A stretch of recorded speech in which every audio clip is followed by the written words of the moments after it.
അസ്സലാമു അലൈക്കും dear friends. ഇന്നത്തെ നമ്മുടെ സ്പെഷ്യൽ നിങ്ങൾ ആരും ഇതുവരെയും ട്രൈ ചെയ്ത് നോക്കിയിട്ടില്ലാത്ത ഒരു അടിപൊളി വെറൈറ്റി റെസിപ്പിയാണ്. നമ്മുടെ ഈ വീഡിയോ കണ്ടുകൊണ്ടിരിക്കുന്ന സമയത്ത് നിങ്ങൾക്ക് ഇഷ്ടപ്പെടുകയാണെങ്കിൽ ഒന്ന് ലൈക്ക് ചെയ്തേക്കണേ. അതുപോലെ തന്നെ നമ്മുടെ ഈ ചാനൽ ആദ്യമായിട്ട് കാണുന്നവരും ഇതുവരെയും സബ്സ്ക്രൈബ് ചെയ്യാത്തവരും പ്ലീസ് ഒന്ന് സബ്സ്ക്രൈബ് ചെയ്തേക്കണേ. ഞാനിടുന്ന വീഡിയോസ് ഉടനടി കിട്ടുന്നതിനായി സബ്സ്ക്രൈബ് ബട്ടന്റെ തൊട്ടടുത്ത് കാണുന്ന ബെല്ലൈക്കൺ കൂടി ക്ലിക്ക് ചെയ്തിട്ട് ഓൾ എന്ന ഓപ്ഷൻ എനേബിൾ ചെയ്യാനും മറക്കല്ലേ. അപ്പോൾ ആദ്യം തന്നെ ഇതിനായിട്ട് ഒരു കടായിലേക്ക് 1 ടേബിൾ സ്പൂൺ എണ്ണ ഒഴിച്ചു കൊടുക്കാം. എണ്ണ ഒന്ന് ചൂടായതിന് ശേഷം അത്യാവശ്യം വലിപ്പമുള്ള 3 തക്കാളിയാണ് എടുത്തിട്ടുള്ളത്. മീഡിയം സൈസ് തക്കാളിയാണെന്നുണ്ടെങ്കിൽ 4 എടുക്കുക. ഇതിലേക്ക് 5 പച്ചമുളകും കൂടി ചേർത്ത് കൊടുക്കുക. തക്കാളിയെല്ലാം ചെറുതായിട്ടൊന്ന് സോഫ്റ്റായി കിട്ടണം, ഒന്ന് ഇളക്കി കൊടുക്കാം. മീഡിയം ഫ്ലെയിം വെച്ച് കൊടുക്കുക. ഇപ്പോൾ എരിവുള്ള പച്ചമുളകാണെന്നുണ്ടെങ്കിൽ 3 ഒക്കെ എടുത്താൽ മതിയാകും. എരിവ് കുറഞ്ഞ പച്ചമുളകാണെന്നുണ്ടെങ്കിൽ 5-6 ഒക്കെ എടുക്കുക. ഇപ്പോൾ തക്കാളി ചെറുതായിട്ടൊന്ന് വാടി വരുന്ന സമയം ഇതിലേക്ക് 3 വെളുത്തുള്ളി അല്ലികൾ ചേർത്ത് കൊടുക്കുക. അതുപോലെ തന്നെ 1 ഇഞ്ച് വലുപ്പത്തിലുള്ള ഇഞ്ചി 2ആയിട്ട് മുറിച്ചതും കൂടി ചേർത്ത് കൊടുക്കുക. ഇത് മൂടി വെച്ച് ഒന്ന് വേവിച്ചെടുക്കുക. ഫ്ലെയിം കുറച്ച് വെച്ച് കൊടുക്കുക. ഇപ്പോൾ നമ്മളിത് മൂടി വെച്ച് വേവിക്കാൻ തുടങ്ങിയിട്ട് 2 മിനിറ്റ് കഴിഞ്ഞിട്ടുണ്ട്. ഇപ്പോൾ തക്കാളി എല്ലാം നല്ലതുപോലെ സോഫ്റ്റായിട്ട് വന്നിട്ടുണ്ട്. ഇപ്പോൾ നല്ല ചൂടാണ്. ഫ്ലെയിം ഓഫാക്കി ഇത് ചൂട് മാറാൻ വേണ്ടിയിട്ട് നമുക്ക് മാറ്റി വയ്ക്കാം. ഇനി മിക്സിയുടെ ഒരു ജാർ എടുക്കുക. ഇതിലേക്ക് 250 ml കപ്പിന് 1 കപ്പ് റവ ഇട്ട് കൊടുക്കാം. വറുത്തതോ വറുക്കാത്തതോ ഏത് റവ വേണമെങ്കിലും എടുക്കാവുന്നതാണ്. ഇനി റവ നല്ലതുപോലെ ഒന്ന് പൊടിച്ചെടുക്കുക. ഇപ്പോൾ ഇതാ ഒന്ന് പൊടിച്ചെടുത്തിട്ടുണ്ട്. ഇനി ഇതിലേക്ക് നമ്മൾ ചേർത്ത് കൊടുക്കുന്നത് ഉരുളക്കിഴങ്ങ് ചെറുതായിട്ട് കട്ട് ചെയ്തെടുത്തതാണ്. അത്യാവശ്യം വലിപ്പമുള്ള ഒരു ഉരുളക്കിഴങ്ങ് നല്ലതുപോലെ കഴുകി വൃത്തിയാക്കിയതിന് ശേഷം ഇതാ കട്ട് ചെയ്തെടുത്തിട്ടുണ്ട്. അതാണ് ചേർത്ത് കൊടുത്തിട്ടുള്ളത്. മീഡിയം സൈസ് ഉരുളക്കിഴങ്ങാണെന്നുണ്ടെങ്കിൽ 2 എടുക്കുക.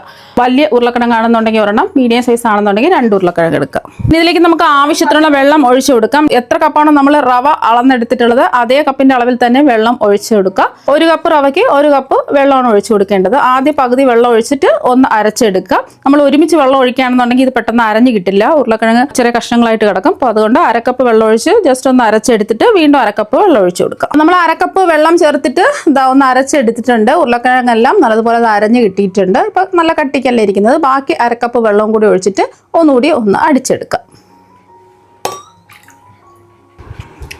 അപ്പോൾ നല്ലതുപോലെ ഒന്ന് അടിച്ചെടുത്തിട്ടുണ്ട്. ഈ ഒരു രീതിക്ക് അടിച്ചിട്ടെടുക്കുക. ഒരുപാടങ്ങ് കട്ടിയാവാനും പാടില്ല, ഒരുപാടങ്ങ് ലൂസ് ആവാനും പാടില്ല. ഈ ഒരു രീതിക്ക് അടിച്ചെടുക്കുക. ഇനി ഇതൊരു ബൗളിലേക്ക് മാറ്റാം. ഇനി ഇതിലേക്ക് ആവശ്യത്തിനുള്ള ഉപ്പ് ചേർത്ത് കൊടുക്കാം. ഞാനിപ്പോൾ ഒരു 1/2 ടീസ്പൂൺ ഉപ്പ് ചേർത്ത് കൊടുക്കുകയാണ്. ലാസ്റ്റിൽ നോക്കിയിട്ട് ഉപ്പ് കുറവുണ്ടെന്നുണ്ടെങ്കിൽ ചേർത്ത് കൊടുത്താൽ മതി. നന്നായിട്ടൊന്ന് മിക്സ് ചെയ്യാം. ഉപ്പൊക്കെ അവരവരുടെ ഇഷ്ടത്തിനനുസരിച്ച് കൂട്ടിയും കുറച്ചൊക്കെ എടുക്കാവുന്നതാണ്. ഉപ്പും കൂടി ചേർത്ത് ഒന്ന് മിക്സ് ചെയ്തതിന് ശേഷം നമുക്ക് കുറച്ച് സമയം മൂടി വയ്ക്കാം.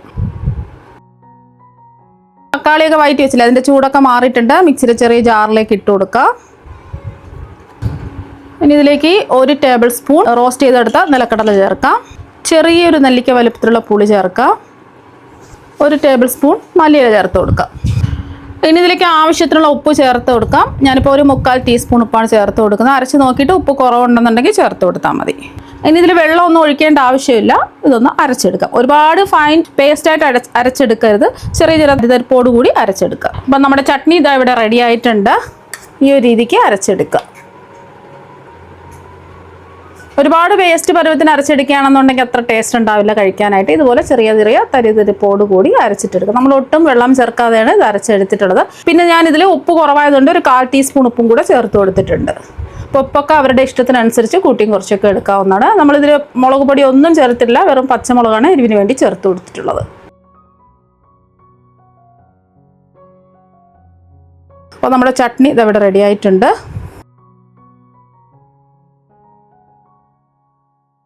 നമ്മൾ മാവ് മൂടി വെച്ച് റെസ്റ്റ് ചെയ്യാൻ വെച്ചിട്ട് ഒരു 10 മിനിറ്റ് ആയിട്ടുണ്ട്. നമ്മൾ ചട്നി ഉണ്ടാക്കാൻ എടുത്ത സമയം മാത്രമേ മൂടി റെസ്റ്റ് ചെയ്യാൻ വെച്ചിട്ടുള്ളൂ. ഇനി ഇതിലേക്ക് നമ്മൾ ഒരു സവാള ചെറുതായിട്ട് കട്ട് ചെയ്ത് ചേർത്ത് കൊടുക്കുക. അതുപോലെ തന്നെ ഒരു ക്യാരറ്റ് ചെറുതായിട്ട് കട്ട് ചെയ്ത് ചേർക്കുക. ഒരു തക്കാളി ചെറുതായിട്ട് കട്ട് ചെയ്തും കൂടി ചേർത്ത് കൊടുക്കുക. എരിവിന് വേണ്ടിയിട്ട് 2 പച്ചമുളക് ചെറുതായിട്ട് കട്ട് ചെയ്ത് ചേർത്ത് കൊടുക്കാം. എരിവുള്ള പച്ചമുളകാണെന്നുണ്ടെങ്കിൽ 1 എടുത്താൽ മതി. കുറച്ച് കറിവേപ്പില ചെറുതായിട്ട് കട്ട് ചെയ്ത് ചേർക്കാം. 1 തണ്ട് കറിവേപ്പില എടുത്തിട്ടുണ്ട്. അതുപോലെ തന്നെ 1 ടേബിൾ സ്പൂൺ മല്ലിയില ചെറുതായിട്ട് കട്ട് ചെയ്തും കൂടി ചേർക്കാം. ഇഷ്ടമുള്ള പച്ചക്കറികളൊക്കെ ചേർത്ത് കൊടുക്കാവുന്നതാണ്. 1/2 ടീസ്പൂൺ ഇഞ്ചി ചെറുതായിട്ട് കട്ട് ചെയ്തും കൂടി ചേർത്ത് കൊടുക്കാം. അതിന് ഇതിലേക്ക് നമ്മൾ ചേർത്ത് കൊടുക്കുന്നത് സോഡാപ്പൊടിയാണ്. അപ്പത്തിനൊക്കെ ചേർക്കുന്ന ബേക്കിംഗ് സോഡ അല്ല, അതാണ്. ഒരു 1/4 ടീസ്പൂണാണ് ചേർത്ത് കൊടുത്തിട്ടുള്ളത്. ഇതെല്ലാം കൂടിയിട്ട് നന്നായിട്ടൊന്ന് മിക്സ് ചെയ്യാം. ഉപ്പ് നമ്മൾ നേരത്തെ ചേർത്തിട്ടാണ് റെസ്റ്റ് ചെയ്യാൻ വെച്ചിട്ടുള്ളത്.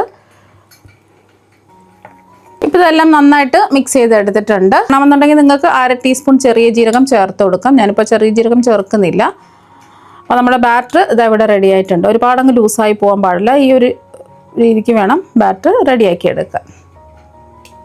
ഇനി നമ്മൾ മാവ് റെസ്റ്റ് ചെയ്യേണ്ട ആവശ്യമൊന്നുമില്ല. ഇനി ഇത് ചുട്ടെടുക്കുന്നതിന് വേണ്ടിയിട്ട് നമ്മൾ കടുകൊക്കെ താളിക്കുന്ന ഇതുപോലത്തെ ഒരു കടായ ഉണ്ടാവുമല്ലോ, അതുണ്ടെങ്കിൽ അതെടുക്കുക. അല്ലാന്നുണ്ടെങ്കിൽ കുഴിയുള്ള അപ്പച്ചട്ടി എടുത്താലും മതി. ഇനി ഇതിലേക്ക് നമുക്ക് കുറച്ച് വെളിച്ചെണ്ണ ഒഴിച്ചു കൊടുക്കാം. എല്ലാ ഭാഗത്തും ഒന്നാക്കി കൊടുക്കുക. ഒരു 1/2 ടീസ്പൂൺ വെളിച്ചെണ്ണ ഒഴിച്ചു കൊടുക്കുക. എണ്ണ നല്ലതുപോലെ ചൂടായിട്ടുണ്ട്. ഇപ്പോൾ 2 സ്പൂൺ മാവ് ഒഴിച്ചു കൊടുക്കുക. എന്നിട്ട് ഫ്ലെയിം കുറച്ച് വെച്ച് കൊടുക്കുക. ഇനി ഇത് മൂടി വെച്ച് കൊടുക്കാം. ഫ്ലെയിം നന്നായിട്ട് കുറച്ച് വെച്ച് കൊടുക്കുക. എന്നാൽ മാത്രമേ ഇതിൻ്റെ ഉള്ളൊക്കെ വെന്ത് കിട്ടുള്ളൂ. നമ്മൾ മൂടി വെച്ച് കുക്ക് ചെയ്യാൻ തുടങ്ങിയിട്ട് ഒരു 3 മിനിറ്റ് കഴിഞ്ഞിട്ടുണ്ട്. അതിനെ തുറന്ന് നോക്കാം. ഇതൊന്ന് മെല്ലെ മറിച്ചിട്ട് കൊടുക്കാം. അപ്പം ഈ വശവും ഒന്ന് വെന്ത് ഒന്ന് മുരിഞ്ഞ് വരണം. അപ്പോൾ ഫ്ലെയിം കുറച്ച് തന്നെ വെക്കുക. ഫ്ലെയിം കൂട്ടിയിടരുത്. ഇനി മൂടി വെക്കേണ്ട ആവശ്യമില്ല. അപ്പോൾ നമ്മൾ മറിച്ചിട്ട് കുക്ക് ചെയ്യാൻ തുടങ്ങിയിട്ട് ഒരു 2 മിനിറ്റായി. അപ്പോൾ 2 വശവും നല്ലതുപോലെ വീർത്ത് റെഡിയായി കിട്ടിയിട്ടുണ്ട്. നമ്മുടെ ബൺ ദോശ അതവിടെ റെഡിയായിട്ടുണ്ട്. അപ്പോൾ ഇതുപോലെ നമുക്ക് ബാക്കിയെല്ലാം ചുട്ടെടുക്കാം.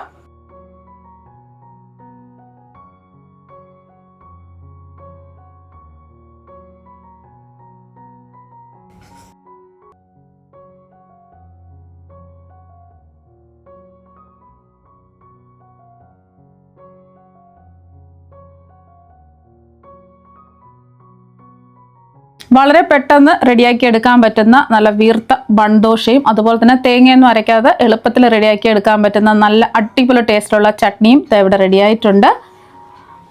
നല്ല പഞ്ഞി പോലെ സോഫ്റ്റ് ആയിട്ടാണ് ഇരിക്കുന്നത്. ഇത് ബ്രേക്ക്ഫാസ്റ്റ് ആയിട്ടും കഴിക്കാം, ചായപ്പലഹാരമായിട്ട് കഴിക്കാം, അതുപോലെ തന്നെ ഡിന്നറിനൊക്കെ കഴിക്കാവുന്നതാണ്. നല്ല അടിപൊളി ടേസ്റ്റാണ്. കുട്ടികൾക്കും മുതിർന്നവർക്കും എല്ലാവർക്കും ഒരുപാട് ഇഷ്ടമാകും. അപ്പോൾ ഇതിൻ്റെ ഉള്ളൊക്കെ കണ്ടില്ലേ, നല്ലോണം വെന്ത് ഇത് റെഡിയായി കിട്ടിയിട്ടുണ്ട്. നല്ല പഞ്ഞി പോലെ സോഫ്റ്റ് ആയിട്ടാണ് ഇരിക്കുന്നത്. അപ്പോൾ നിങ്ങൾ എന്തായാലും ഒരു പ്രാവശ്യം ഇതുപോലെ ഒന്ന് ട്രൈ ചെയ്ത് നോക്കുക. തീർച്ചയായും നിങ്ങൾക്ക് എല്ലാവർക്കും ഒരുപാട് ഇഷ്ടമാകും. അപ്പോൾ നമുക്ക് മറ്റൊരു വെറൈറ്റി വീഡിയോ ആയിട്ട് വീണ്ടും കാണാം. താങ്ക്